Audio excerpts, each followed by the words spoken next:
Trump और Putin ने Alaska में करीब 3 घंटे तक बातचीत की। दुनिया भर की नजर इस महा मुलाकात पर लगी हुई थी। लग रहा था कुछ बड़ा होने वाला है। मानव जाति की शांति के लिए बड़े कदम इस बैठक में उठाए जाएंगे, लेकिन ऐसा कुछ नहीं हुआ। मीटिंग में सीज फायर को लेकर सहमति ही नहीं बन पाई। पुतिन का सख्त रुख इसकी एक बड़ी वजह बताया जा रहा है। फरवरी 2022 में पुतिन ने यूक्रेन में 2 लाख सैनिकों को भेजने का आदेश दिया था, तो उनका उद्देश्य कुछ ही दिनों में वहां की सरकार को उखाड़ फेंकना था। पुतिन यूक्रेन को रूस के प्रभाव क्षेत्र में वापस लाना चाहते थे, लेकिन इसमें नाकाम रहे। हालांकि इन 3 सालों में रूस ने यूक्रेन के 22% हिस्से पर कब्जा कर लिया।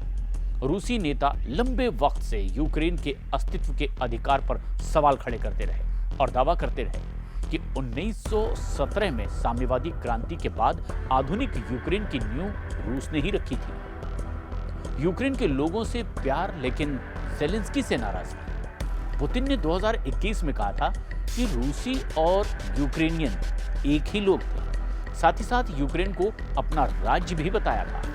जंग शुरू होते ही पुतिन ने कहा कि यूक्रेन के लोगों को शासन से सुरक्षा की जरूरत है, और पुतिन ने यूक्रेन की सेना से आह्वान किया था कि वो सत्ता अपने हाथ में ले लें और सरकार चला रहे नशेड़ी गिरोहों को निशाना बनाएं।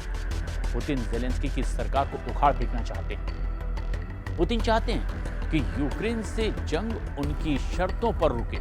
रूस यूक्रेन की विदेश और रक्षा नीति पर अपना कंट्रोल करना चाहते हैं, ताकि भविष्य में किसी भी तरह का कोई खतरा ना हो। रूस 1 इंच भी जमीन छोड़ने को इस वक्त तैयार नहीं। रूस की मांग है कि यूक्रेन नेटो से दूर रहे। साथ ही साथ पश्चिमी देशों के द्वारा लगाए जा रहे सभी प्रतिबंध इस पर से हटा दिए जाएं और जब्त की गई रूसी संपत्तियां भी लौटाई जाएं। पुतिन ने ट्रंप के साथ मीटिंग के बाद प्रेस कॉन्फ्रेंस की। उन्होंने अपनी बात की शुरुआत ये स्वीकार करते हुए की कि हाल के सालों में अमेरिका रूस संबंधों में गिरावट आई है। ट्रंप और पुतिन ने कहा कि वे अमेरिका और रूस के बीच संबंधों को सामान्य बनाना चाहते हैं और वो फिर से मिलना चाहते हैं। पुतिन ने अगली मीटिंग मॉस्को में करने का भी सुझाव दिया। रूस के शीर्ष आर्थिक दूत किरिल दिमित्रीमेव ने कहा साफ कि हम आगे भी अमेरिका रूस संबंधों को मजबूत करने की दिशा में काम करते रहेंगे। भले ही इसके लिए बहुत विरोध हो, लेकिन हम अमेरिका रूस संबंधों को मजबूत करना जारी रखेंगे। ट्रंप से मुलाकात के बाद पुतिन ने कहा कि हमारी बातचीत रचनात्मक और तनावपूर्ण माहौल में कुछ सॉल्यूशन ढूंढने वाली थी। एक सम्मानपूर्ण माहौल में यह बातचीत हुई और मैंने ट्रंप का एक पड़ोसी की तरह स्वागत किया। बहुत अच्छे संपर्क स्थापित किए।